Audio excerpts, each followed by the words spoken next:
Good evening, and welcome to our special report. Today, we're talking about a large-scale and truly historic reform that has officially begun in Vietnam. This past Monday, July 1st, 2025, the country launched a major restructuring of its government. This change is aimed at streamlining governance and making the country more efficient. Vietnam has reduced its provincial-level administrative units from 63 to just 34. This means a lot fewer provinces and cities.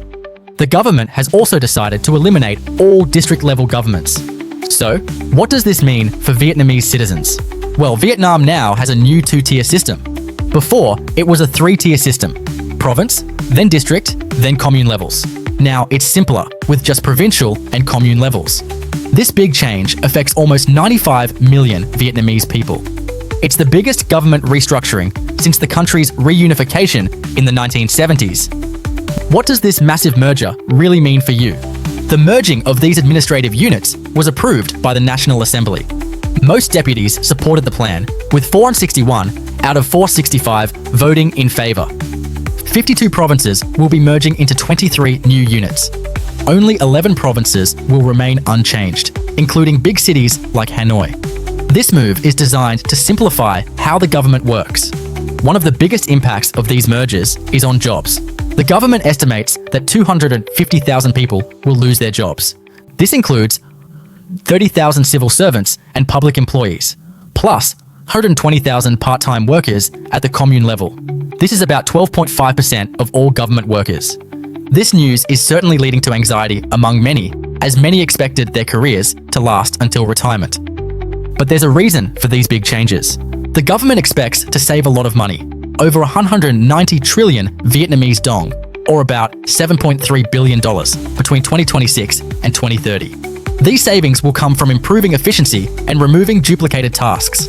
How will this new system change Vietnam's future? And is the world watching?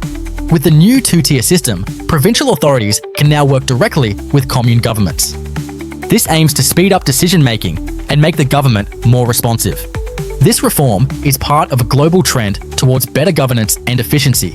Vietnam wants to create a lean, fast and agile government, according to Prime Minister Pham Minh Chinh. It also aligns with similar efforts adopted by other countries after the pandemic. The goal is also to create larger, more competitive economic zones capable of attracting more international investment.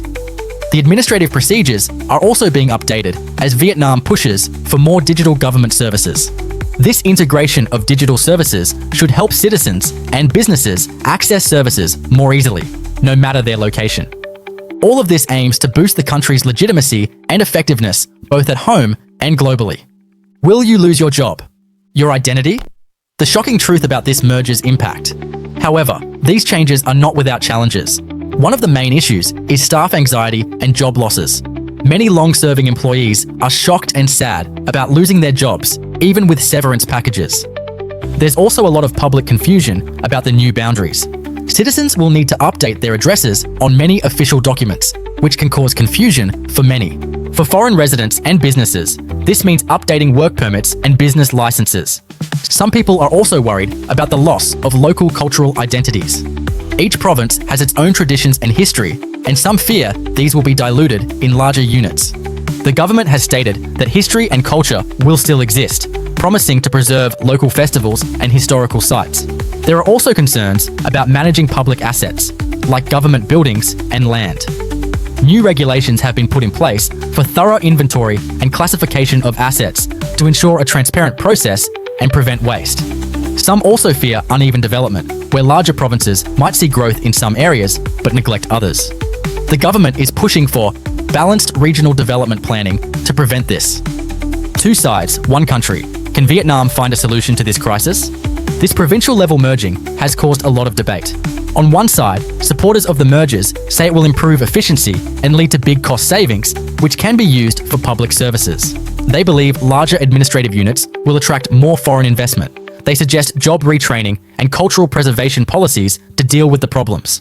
On the other side, critics worry about protecting local identity and community. They argue that each province has a unique cultural heritage that shouldn't be combined.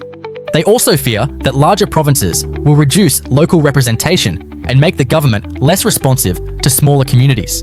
They suggest a slower, more gradual process, perhaps with pilot programs first. and more public input. Some experts are proposing middle ground solutions, like a phased implementation, stronger local representation in the new structures, and special programs to preserve local cultures. Why are people so angry? The unfiltered truth about Vietnam's biggest political debate. The debates are quite intense, especially concerning job security. The news of 250,000 job losses has caused deep anxiety, as government jobs have traditionally offered lifetime security. The government's compensation offers haven't fully eased these concerns. There are also debates about what to name the newly merged provinces.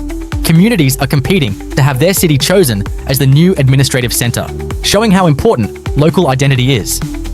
Legal experts have also criticised the speed of this reform, saying the timeline was too rushed. Some even worry about how this will affect democratic participation and whether local oversight will be weakened. And of course, there are ongoing concerns about how public assets will be managed. People want a transparent process to avoid waste or corruption. Finally, a fundamental debate is whether this restructuring will truly improve democratic governance.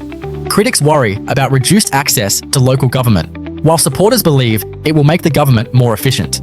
These intense discussions show that Vietnam's provincial-level merger is more than just an administrative change.